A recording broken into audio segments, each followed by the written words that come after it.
Hello guys, welcome back to our channel. நான் தான் உங்கள் பெரு. நாம் இன்னைக்கு வீடியோவில் பார்க்க போகிறது இன்றைக்கி நெட்ஃப்ளிக்ஸில் தமிழ் டப்பிங்கோட ஸ்ட்ரீம் ஆகிட்டு இருக்க கீக் கேர்ள் வெப் சீரிஸ் எப்படி இருக்குது அப்படிங்கிறத அந்த வீடியோவில் பார்க்க போகிறோம். ஸோ இந்த வெப் சீரிஸ் வந்து ஒரு ஃபேஷன் காமெடி ட்ராமாவாக எடுத்துருக்காங்க. சீசன் 1 டோட்டலாக 10 எபிசோட்ஸ் கொண்டு பிளான் பண்ணி இப்போ ரிலீஸ் பண்ணியிருக்காங்க.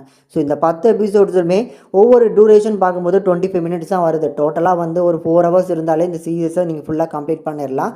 இப்போ இந்த சீரிஸ் பார்க்கறதுக்கு எப்படி வந்திருக்கு, பார்க்கலாமா இல்லையா, எந்த அளவுக்கு காமெடி போர்ஷன்ஸ்லாம் ஒர்க் அவுட் ஆயிருக்கு அப்படிங்கிறத டீட்டெயிலாக இங்கே பார்த்துடலாம். அதுக்கு முன்னால் இந்த சீரிஸோட கதை என்ன கதை ஃபஸ்ட்டு பார்த்துருவோம். ஹீரோயினோட பேர் ஹாரியட் மேனர்ஸ். இவங்க வந்து ஒரு ஸ்கூல் படிக்கிற ஒரு ஸ்கூல் ஸ்டூடெண்ட் தான். ஸோ இவங்க ஸ்கூலில் இவங்களோட சக மாணவர்கள் எல்லாமே இவங்களை பயங்கரமாக ட்ரோல் பண்ணுவாங்க. இவங்களுமே நிறைய விஷயங்களை பதற்றத்திலே வந்து சொதப்பக்கூடிய ஒரு பேஷனாக தான் காட்டுறாங்க. ஸோ இப்படிப்பட்ட இவங்களுக்கு ஒரு மிகப்பெரிய ஒரு ஆப்பர்ச்சுனிட்டி வருது. அதுதான் ஃபேஷன் மாடல் ஆகக்கூடிய ஒரு ஆஃபர். ஸோ லண்டன்லேயே இருக்கிற ஒரு பெரிய மாடலிங் கம்பெனியான இன்ஃபினிட்டி மாடலிங் கம்பெனிலேருந்து ஒரு ஃபேஷன் டிசைனர் இவர் தான் வேணும், இவங்க தான் வேணும் அப்படின்னு சொல்லி நம்ம ஹீரோயினை அப்ரோச் பண்ணுறாங்க. ஹீரோயின் ஆரம்ப கட்டத்தில் அதை வந்து எனக்கு இன்ட்ரெஸ்ட் இல்லை அப்படிங்கிற மாதிரி தான் அவாய்ட் பண்ணுறாங்க. ஆனால் அந்த ஸ்கூலில் நடக்கிற ஒவ்வொரு விஷயத்துலேருந்து நம்ம வந்து வெளியே வரணும், ஒரு சேஞ்ச் ஓவர் கொடுக்கணும் அப்படிங்கிறதுக்காக இது அவங்களோட ட்ரீமாகவே மாற்றிக்கிறாங்க.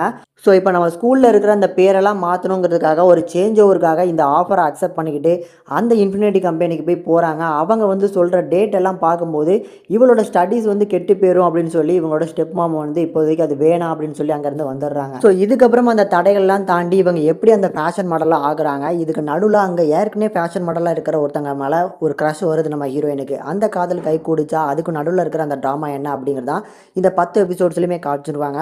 பார்க்கறதுக்கு நல்ல ஒரு வெப் சீரிஸாக அமைஞ்சிருக்கு. கண்டிப்பாக ஒரு ட்ரை பண்ணி பாருங்கள். இப்போ இந்த சீரிஸில் இருக்கிற பாசிட்டிவ் நெகட்டிவ்ஸை பற்றி பார்க்கலாம். பாசிட்டிவ்னு பார்க்கும்போது கண்டிப்பாக இந்த கேரக்டருக்கு அடாப்ட் ஆன மாதிரி படத்தோட ஹீரோயினோட பர்ஃபார்மன்ஸ் எக்ஸ்ட்ரானரியாக இருக்கும்.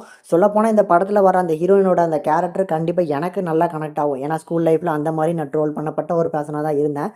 ஸோ ஆனால் அதுக்கப்புறம் அந்த ஒரு லக்கு கிடைக்கும் பார்த்தீங்களா. ஸோ ஒரு ஆஃபர் லெட்டர் வரும், அதுக்கப்புறம் இவங்களோட லைஃபே சேஞ்ச் ஆகுது. அந்த மாதிரியான ஒரு ஆஃபர் லெட்டர் வந்து நம்மளுக்கு கிடைக்கலையே அப்படிங்கிற ஒரு ஜெலிசியஸை உண்டாக்குற மாதிரி அந்த சீன்ஸ்லாம் அமைச்சு கொடுத்துருந்தாங்க. ஸோ அதெல்லாம் இந்த சீரிஸோட ஒரு பாசிட்டிவாக இருக்கும். தென் ஹீரோயினோட கதாபாத்திரத்தை தாண்டி அந்த சப்போர்ட்டிங் கதாபாத்திரங்களுமே ரொம்ப அழகாகவே கையாண்டிருந்தாங்க.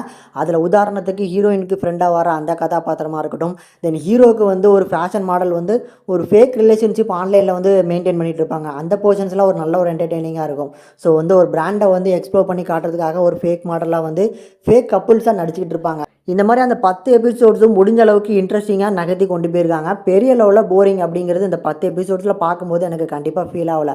ஸோ கொஞ்சம் ஸ்மூத்தாகவே 20 மினிட்ஸை எந்த அளவுக்கு ஸ்கிரிப்டியாக முடிக்க முடியுமோ அந்த அளவுக்கு கண்டென்ட்டோடு வந்து கொண்டு போய் முடிச்சிருக்காங்க. கண்டிப்பாக பார்த்து என்ஜாய் பண்ணுங்கள். அண்ட் ஃபைனலாக இந்த சீரிஸோட தமிழ் டப்பிங்குமே சூப்பராக இருக்குது. அது சில இடங்களில் அந்த கேரக்டர்ஸுக்கு உயிர் கொடுக்குற மாதிரியான தமிழ் டப்பிங்கும் பண்ணி கொடுத்துருக்காங்க. ஸோ அதுவுமே இந்த படத்தோட, அதாவது இந்த வெப் சீரிஸோட ஒரு பாசிட்டிவ்னு சொல்லலாம். ஸோ ஓவராலாக இந்த சீரிஸுக்கு நம்மச்சிலேருந்து ரேட்டிங்னு பார்க்கும்போது 5க்கு 3.9 வரைக்கும் ரேஷியோ கொடுத்துருக்கோம். ஒரு மஸ்ட் வாட்சபிளாக சஜஸ்ட் பண்ணுறேன். முடிஞ்சால் ட்ரை பண்ணி பாருங்கள். ஒரு நல்ல என்டர்டெய்னிங் கொடுக்கும்.